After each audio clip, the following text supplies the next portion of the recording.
Hi students, welcome back in my YouTube channel English Galaxy. Today's proverb is as the king so are the subjects, means जैसा राजा वैसी प्रजा. So students, in our last videos we have completed 4 part of speech and today we are going to complete adverb. Adverb को हिंदी में कहते हैं क्रिया विशेषण. Okay, so let's discuss the definition of adverb.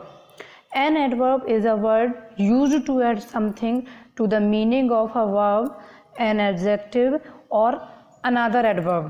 Means adverb एक ऐसा शब्द है जो किसी verb, किसी adjective और किसी दूसरे adverb की विशेषता बताता है, उसके आगे कुछ ऐड करता है. Okay, for example Sumit reads clearly. Sumit clearly स्पष्ट पढ़ता है. इस सेंटेंस में रीड पढ़ने की विशेषता बताई गई है कि वह स्पष्ट पढ़ता है. सुमित कैसे पढ़ता है? एकदम क्लियर. ओके, तो इस सेंटेंस में वर्ब की विशेषता बताई गई है. Okay, into the next sentence. Rashmi is very beautiful. Rashmi बहुत सुंदर है. इसमें रश्मि आपका नाउन है, इज़ आपकी वर्ब है एंड ब्यूटीफुल आपका एडजेक्टिव है और उस एडजेक्टिव की भी विशेषता बता रहा है वेरी. रश्मि बहुत सुंदर है, तो इसमें वेरी आपका एडवर्ब हो जाएगा. Okay, into the next sentence. She sang sweetly. उसने मधुर गाया. उसने कैसा गाया? मधुर. Okay, sweet song. Okay, so students, this is the definition of adverb. Now coming to the types of adverbs. So according to the use, adverbs are classified in the following kinds. Okay, तो students इस adverbs को हमने 3 parts में divide किया हुआ है. Those are simple adverb, interrogative adverb and relative adverb. देखते हैं सिंपल एडवर्ब. सिंपल एडवर्ब को भी उसकी मीनिंग के अकॉर्डिंग डिफरेंट पार्ट्स में डिवाइड किया गया है. First, adverb of time. मतलब ये ऐसे एडवर्ब होते हैं जो टाइम को एक्सप्रेस करते हैं, हमें समय के बारे में बताते हैं. ओके, और इसमें हमें व्हेन का क्वेश्चन करना होता है. जैसे कि कुछ शब्द ऐसे हैं जो व्हेन का आंसर देते हैं, जैसे कि late, daily, yesterday, now, then, before, soon, last month, recently and so on. For example, they come here daily. वो यहाँ प्रतिदिन आते हैं. तो इसमें जब हम when का क्वेश्चन करेंगे तो ये डेली हट जाएगा. Okay, when do they come here. तो ये हमारा डेली जो है ये हमारा एडवर्ब होगा, adverb of time. Now coming to the second, adverbs of place. ये एडवर्ब ऑफ प्लेस ऐसे एडवर्ब्स होते हैं जो हमें स्थान के बारे में, प्लेस के बारे में बताते हैं और ये एक्सप्रेस करते हैं वेयर को. जब हम वेयर का क्वेश्चन करते हैं तो हमें एडवर्ब ऑफ प्लेस मिल जाता है. जैसे कि here, up, out, away, indoor, outdoor, near. Okay, for example she looked up. उसने ऊपर देखा. जब हम इसमें क्वेश्चन करेंगे वेयर का, वेयर डिड सी लुक. उसने कहाँ देखा, तो हमें आंसर मिलेगा अप, ऊपर. तो ये आपका अप एडवर्ब ऑफ प्लेस होगा. Okay, coming to the next, adverb of manner. Adverb of manner जो होते हैं वो क्रिया का ढंग बताते हैं कि कैसे और किस प्रकार कोई चीज़ है या कोई कार्य किया जा रहा है. और इसको एक्सप्रेस करने के लिए कुछ वर्ड्स होते हैं जैसे कि hard, so, well, bravely, slowly, carefully, beautifully and so on. For example, she could not do so. She should not do so. उसे ऐसा नहीं करना चाहिए. तो जब हमें इसमें एडवर्ब को फाइंड करना होगा तो हम क्वेश्चन करेंगे हाउ का. उसे कैसा नहीं करना चाहिए, how should see not do. तब हमें आंसर मिलेगा सो, ऐसा, उसे ऐसा नहीं करना चाहिए. तो इस सेंटेंस में ये सो हमारा एडवर्ब ऑफ मैनर हो जाएगा. Okay, coming to the next point, adverb of degree.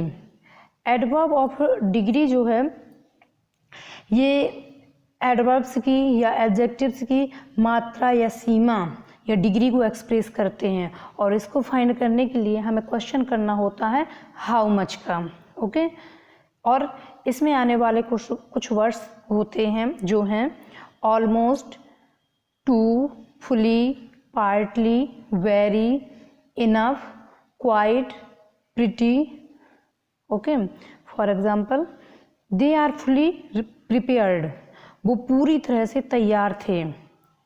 वो कितने तैयार थे, इसमें ये फुली आंसर मिल जाएगा, पूरी तरह से। ओके, तो ये फुली आपका एडवर्ब हो जाएगा। Okay, coming to the next point, adverbs of frequency. ये एडवर्ब ऑफ फ्रीक्वेंसी जो होता है ये हमें किसी एडजेक्टिव की, किसी वर्ब की और किसी एडवर्ब की या नाउन या प्रोनाउन को छोड़कर किसी भी पार्ट ऑफ स्पीच की फ्रीक्वेंसी के बारे में बताते हैं, और इसको फाइंड करने के लिए हमें क्वेश्चन करना होता है हाउ ऑफन का।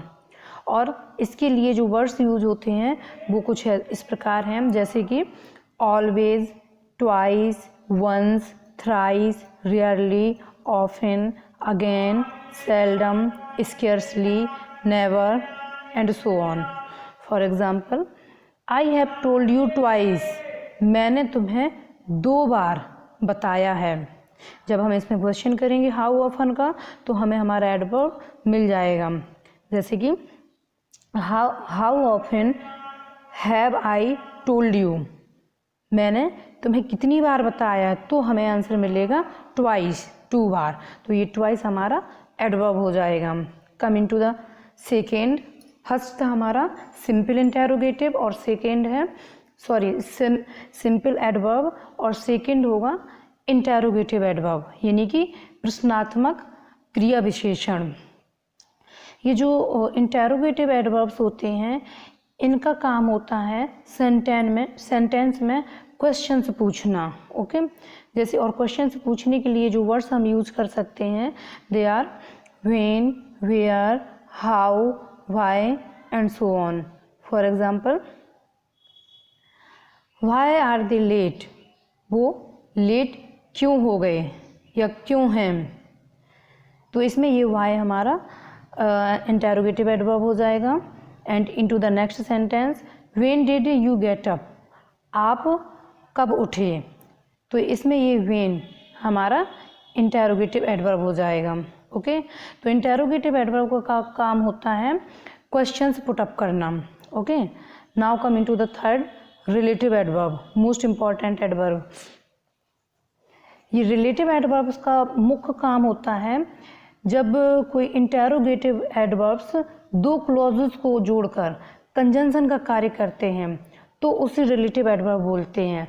मतलब इस प्रकार के एडवर्ब में बीच में कोई क्वेश्चन वर्ड आएगा और वो क्वेश्चन वर्ड रिलेटिव एडवर्ब का काम करता है जो 2 सेंटेंसेस को आपस में जोड़ देता है। Okay, for example, this is the reason why I have left, ये दिस इज द रीज़न, यही कारण है व्हाई आई हैव लेफ्ट, कि मैं क्यों चला गया। इस सेंटेंस में यहाँ बीच में व्हाई आया है, क्वेश्चन वर्ड आया है जो 2 सेंटेंसेस को this is the reason and I have left को आपस में कनेक्ट कर रहा है और ये एक कंजंक्शन की तरह कार्य कर रहा है। ओके, सो इसमें ये व्हाई जो है रिलेटिव एडवर्ब हो जाएगा। Into the next sentence, I remember the place where I was born, मुझे स्थान याद है, वेयर जहाँ, आई वॉज बॉर्न मेरा जन्म हुआ था। तो इसमें ये वेयर एक क्वेश्चन वर्ड है, ये एज अ कंजंक्शन यूज हुआ है और ये एक रिलेटिव एडवर्ब है जो 2 sentence I remember the place and I was born दोनों सेंटेंसेस को आपस में कनेक्ट कर रहा है। So students, these are the adverbs. Now come to the new words. Today's new words are as first word fragile. Fragile means होता है नाजुक, जिसको इंग्लिश में कहेंगे feeble, and it is an adjective. Okay, next word is impetuous. Impetuous इसको हिंदी में कहते हैं क्रोधी। and this is a noun. Okay, next word languor. languor means होता है उदासीन, जिसको इंग्लिश में कहेंगे apathy. This is also a noun. Next word is meretricious. meretricious, this is an adjective and English में इसको कहेंगे गॉडी और हिंदी में इसको कहेंगे भड़कीला. And the last word is parsimonious. Parsimonious मितव्ययी, मतलब पैसे को कम खर्च करना, जिसको इंग्लिश में कहेंगे mean. Okay, and it is an adjective. So students, I hope आपको ये वीडियो समझ में आ गया होगा. And if you are having any problem, you can go to comment box and comment me. Thanks for watching.